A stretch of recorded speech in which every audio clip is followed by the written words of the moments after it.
এদিকে ভারতের নয়াদিল্লির এনডিটিভি থেকে কঠোর ভাষায় দেশে ফেরার ঘোষণা দিলেন সাবেক প্রধানমন্ত্রী শেখ হাসিনা। সব ধরনের আইন জটিলতা ও ফাঁসির রায়কে সরাসরি চ্যালেঞ্জ করে তিনি সাফ জানিয়েছেন, সব ষড়যন্ত্রের জাল ছিন্ন করে এই মাসেই আমি যখন তখন আমার দেশে ফিরবো, এমনটাই জানিয়েছেন শেখ হাসিনা। নয়াদিল্লি থেকে প্রচারিত তার এই কঠোর বার্তা এবং চূড়ান্ত ভাষণের পর বাংলাদেশের বর্তমান রাজনৈতিক অঙ্গনে তীব্র তোলপাড় শুরু হয়েছে। তাহলে কি সত্যি যে কোনো মুহূর্তে দেশে ফিরছেন শেখ হাসিনা? আপনাদের প্রমাণ সহকারে দেখে দেবো এই ভিডিওর মাধ্যমে, তাই না টেনে সম্পূর্ণ ভিডিও দেখুন।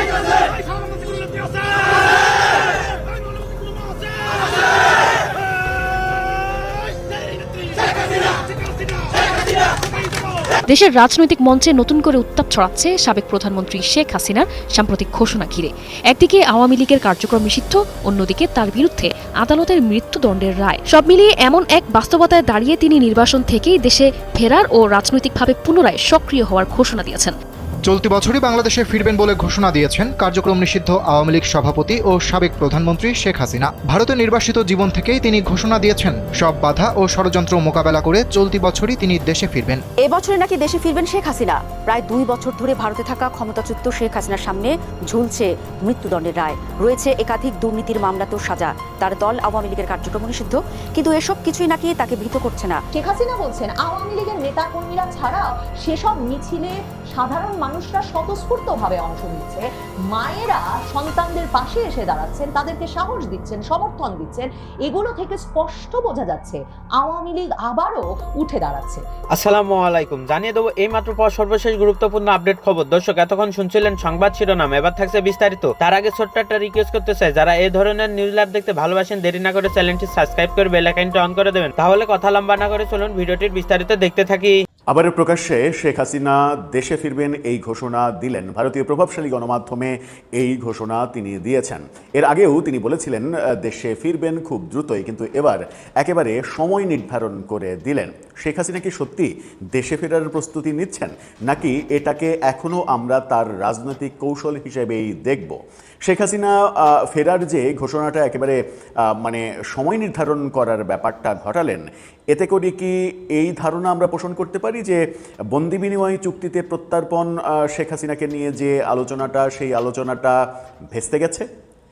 ভারতীয় পত্রিকা এবং বাংলাদেশের প্রায় সমস্ত প্রথম সারির গণমাধ্যম এই খবরটা আজকে করেছে। চলুন শেখ হাসিনার বক্তব্য কি বলছে গণমাধ্যমগুলো, সেগুলো একটু জেনে দেখি, বোঝার চেষ্টা করি শেখ হাসিনার ফেরার ব্যাপারটা কতটা অথেন্টিক। থাকবেন পলিটিক্স টিভির নিয়মিত আয়োজনে।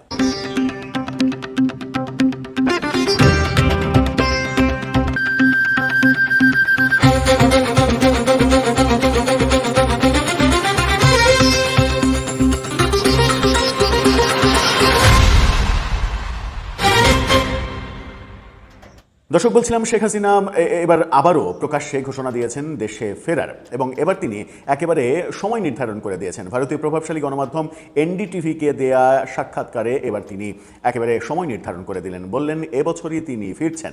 এই যে বলা, হয়তো আপনারা অনেকেই বাংলাদেশের গণমাধ্যমগুলোর বরাতে খবরটা শুনে ফেলেছেন, কিন্তু এই বলার পেছনের কারণটা কি, সেই কারণটা একটু বোঝার চেষ্টা করব তার বক্তব্যগুলো মোটামুটি একটু পর্যালোচনা করে। এনডিটিভি কি বলছে দেখুন। এনডিটিভির শিরোনাম করেছে তারা, I will return to my country this year, Sheikh Hasina exclusive. একেবারে সরাসরি মানে এই বছরই আমি দেশে ফিরবো, এই কথা তারা বলছে। যখন এনডিটিভি এই কথা বলছে, তখন আনন্দবাজার কি বলছে দেখুন, কলকাতার প্রভাবশালী 1 নম্বর গণমাধ্যম। তারা বলছে বাংলাদেশে ফিরবেন আগেই বলেছেন, এবার সময়সীমা পর্যন্ত জানিয়ে দিলেন, 2 বছর ধরে ভারতে আশ্রিত হাসিনা। ভারতীয় গণমাধ্যমগুলো যখন এই কথা বলছে, তখন বাংলাদেশের গণমাধ্যমও ফলাও করে এই খবরটা জানাচ্ছে। একটি গণমাধ্যমের খবর অন্তত আপনাদেরকে জানাতে চাই, ইত্তেফাকের এই ফটোকার্ডটা দেখে নিন। তারা বলছে এবছরই আমি দেশে ফিরবো। বাংলাদেশের গণমাধ্যমও যখন এটাকে নিয়ে খবর করছে, যখন কিনা শেখ হাসিনার বক্তব্য, খবর, এই ব্যাপারগুলো প্রচারের মানে প্রচার না করার নির্দেশনা, বাধ্যবাধকতা দিয়েছিল অন্তর্বর্তী সরকার, ইউনূস সরকার, বাংলাদেশের কোনো গণমাধ্যমে শেখ হাসিনার কোনো খবর প্রচার করা যাবে না, এরকম বক্তব্য তাদের মেটিকুলাস প্রেস সচিবের মুখে আমরা শুনেছিলাম। কিন্তু এখন বাংলাদেশের গণমাধ্যম এটা নিয়ে খবর করছে, ফলাও করে খবর করছে। আদতে তিনি কি বলতে চাইছেন চলুন একটু ভেতরে যাই। প্রায় 2 বছর ভারতে অবস্থানরত শেখ হাসিনা তিনি ঘোষণা দিয়েছেন সব ধরনের রাজনৈতিক প্রতিকূলতা, ষড়যন্ত্র এবং আইনি বাধা উপেক্ষা করে চলতি বছরে এই দেশে ফিরবেন। এনডিটিভির সাক্ষাৎকার তাই বলছে। নির্বাসিত জীবনে থাকা শেখ হাসিনা স্পষ্ট করেছেন, দেশে ফেরা তার ব্যক্তিগত কোনো উচ্চাকাঙ্ক্ষা নয়, বরং এটি বাংলাদেশের জনগণের রাজনৈতিক অধিকার, গণতন্ত্র, আইনের শাসন এবং মুক্তিযুদ্ধের চেতনা পুনঃপ্রতিষ্ঠার সঙ্গে সরাসরি জড়িত। আমি ক্ষমতার জন্য রাজনীতি করি না, জাতির পিতা বঙ্গবন্ধু শেখ মুজিবুর রহমানের স্বপ্নের সোনার বাংলা গড়ে তোলার লক্ষ্যেই আমার এই সংগ্রাম, এমনটা তিনি বলেছেন। মৃত্যুকে তিনি ভয় পান না, এটা বলেছেন 1975 সালের ট্র্যাজেডি এবং 21 আগস্ট গ্রেনেড হামলার মতো কঠিন সময় পার করেছেন তিনি। প্রতিবারই জনগণের পাশে দাঁড়িয়েছেন তিনি এবং এবারও সব বাধা অতিক্রম করে মাতৃভূমিতে ফিরে আসবেন। দলটির উপরে নিষেধাজ্ঞা এবং বর্তমান রাজনৈতিক পরিস্থিতি নিয়ে তিনি বলছেন, আওয়ামী লীগ কোনো কাগজে সংগঠন নয়, এটি বাংলার মাটি ও মানুষের ইতিহাস এবং জাতীয় পরিচয়ের সঙ্গে গভীরভাবে মিশে আছে। 77 বছরের ইতিহাসে দলটি বারবার কঠিন সময়ের মুখোমুখি হয়েছে, কিন্তু প্রতিবারই জনগণের শক্তিতে তারা ফিরে এসেছে, এই কথা বলেছেন। অভিযোগ করেছেন, কিছু বাংলাদেশ বিরোধী শক্তি ষড়যন্ত্রের মাধ্যমে জনগণের একটি অংশকে বিভ্রান্ত করে ক্ষমতা পরিবর্তন করেছে, কিন্তু মানুষের হৃদয় থেকে আওয়ামী লীগকে মুছে ফেলা সম্ভব হয়নি। খুবই গুরুত্বপূর্ণ একটা অভিযোগ করেছেন তিনি। বলেছেন যে কিছু মানুষ ষড়যন্ত্র করে বাংলাদেশের মুষ্টিমেয় কিছু মানুষকে ভুল ইনফরমেশন দিয়ে প্রভাবিত করেছে এবং তারা প্রভাবিত হয়ে আওয়ামী লীগের বিরুদ্ধে আন্দোলন করেছে এবং সেটা একটা ষড়যন্ত্র ছিল, এমনটা বলছেন। মানুষকে প্রভাবিত করা, নেগেটিভলি প্রভাবিত করার উপায় বেছে নিয়েছিল তারা, এই ধরনের কথা সম্ভবত পরিষ্কারভাবে এবারই তিনি বললেন। দলের ওপরে যে নিষেধাজ্ঞা এবং হাজারো মামলা, সেই প্রসঙ্গে তিনি বলছেন, আওয়ামী লীগের রাজনৈতিক পুনরুত্থান কোনো সরকারের দয়ার উপরে নির্ভর করবে না। তিনি দাবি করেন, দেশের বিভিন্ন প্রান্তের সাধারণ মানুষ স্বতঃস্ফূর্তভাবে দলটির সমর্থনে মিছিল করছেন, যা আওয়ামী লীগের পুনর্জাগরণের স্পষ্ট লক্ষণ।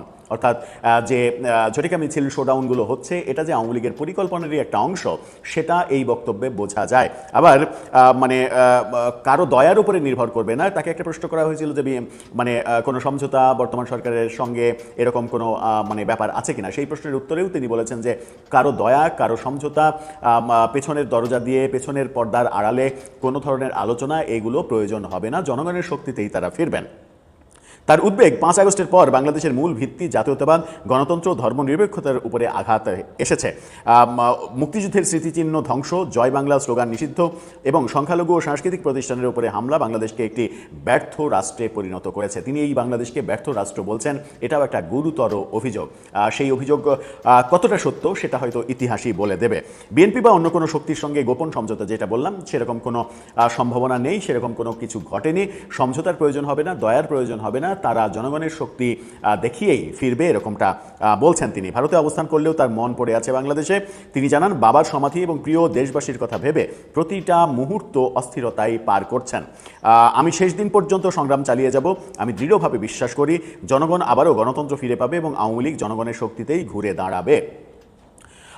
কয়েকটা ব্যাপার খুবই গুরুত্বপূর্ণ, সেটা হচ্ছে যে তিনি এবছর দেশে ফেরার কথা বলছেন, একেবারে কনফার্ম করছেন এবছর। তাহলে আমরা কোনটাকে ভেবে নেব? তাহলে কি আমরা 5 আগস্ট, তার সরকারের যে পতনের সময় ঘনিয়ে আসছে, দ্বিতীয় বর্ষপূর্তি হবে এবং সেটা আয়োজনে বিরোধী দল, সরকারি দল একটা বড় পরিকল্পনাও করছে, আমরা জানছি, সেই সময়টাকে, আগস্ট মাসটাকে তিনি বেছে নেবেন? কারণ আগস্ট মাস আওয়ামী লীগের জন্য ভয়াবহ একটা মাস। 15 আগস্ট প্রথমে বঙ্গবন্ধু, এরপরে আমরা 2004-এ দেখলাম 21শে আগস্ট আওয়ামী লীগের পুরো শিকড় সহ উপড়ে ফেলার চেষ্টা করা হলো। এই আগস্টেই সারা দেশে বোমা হামলার ঘটনা ঘটেছিল, এই আগস্টেই শেখ হাসিনা সরকারের পতন হয়েছিল। সেই কারণে তারা আগস্টকে বেছে নেবে কিনা সেটা একটা বড় প্রশ্ন, নাকি 16ই ডিসেম্বরকে তারা বেছে নেবে। অনেকদিন আগে থেকেই আলোচনা ছিল যে আগস্ট অথবা 16ই ডিসেম্বর, এই দুইটা সময় বেছে নিতে পারেন শেখ হাসিনা ফেরার জন্য। কিন্তু আমার একেবারে স্পেসিফিক প্রশ্ন আছে। তিনি যখন বলছেন যে তার সরকার উৎখাত করা, এটা জনগণকে ভুল বুঝিয়ে, ভুল মেসেজ দিয়ে বিভ্রান্ত করে একটা মুষ্টিমেয় জনগণকে কাজে লাগিয়ে এই কাজ করা হয়েছে, এই যে অভিযোগ করছেন, এরকম প্রেক্ষাপট তিনি অভিযোগ করতেই পারেন, তার অভিযোগতে তিনি করবেনই। আওয়ামী লীগের উপরে নির্যাতন হচ্ছে, এটাও সত্য। আবার এটাও সত্য যে আওয়ামী লীগ দুধে ধোয়া তুলসী পাতা ছিল না, আওয়ামী লীগও বিরোধীদের উপরে নিপীড়ন নির্যাতন করেছে। তারা যদি ওই পথে না যেত, তাহলে আজকে আওয়ামী লীগের বিরুদ্ধে যা হচ্ছে সেই ব্যাপারে প্রতিবাদ করার লোকের সংখ্যা অনেক বেশি পেত তারা, এই কথাও কিন্তু আলোচিত হয়। এরকম অবস্থায় তিনি প্রকাশ্যে যখন বলছেন যে এবছরই ফিরবেন, সেটা কতটা অথেন্টিক, কতটা বাস্তবসম্মত, কতটা বিশ্বাসযোগ্য, সেই প্রশ্নগুলো হয়তো সামনে আসবে। তবে এটা ঠিক যে শেখ হাসিনার এই বক্তব্যগুলো এবার যে স্পষ্ট করলেন, এই বক্তব্যগুলো হয়তো আওয়ামী লীগকে উজ্জীবিত করবে। অপরপক্ষে সরকারকেও এক ধরনের অস্থিরতার মধ্যে ফেলবে। সরকার হয়তো নতুন কৌশলে যাবে। যখন শেখ হাসিনা একেবারে সময় নির্ধারণ করে দিলেন, তখন সরকার নতুন কৌশলে হাঁটবে, বিরোধী দল থেকে নতুন চাপ আসবে। সব মিলিয়ে পরিস্থিতিটা একটু জটিল হচ্ছে, এটা অন্তত বলা যায়। প্রিয় দেশবাসী, আপনারা যারা ভিডিওটি শুরু থেকে শেষ পর্যন্ত দেখেছেন, আপনাদেরকে অসংখ্য ধন্যবাদ। যদি ভিডিওটি ভালো লেগে থাকে একটা লাইক, কমেন্ট এবং শেয়ার করে দেবেন। তাহলে সুস্থ থাকবেন, ভালো থাকবেন। দেখা হবে পরবর্তী ভিডিও। আসসালামু আলাইকুম।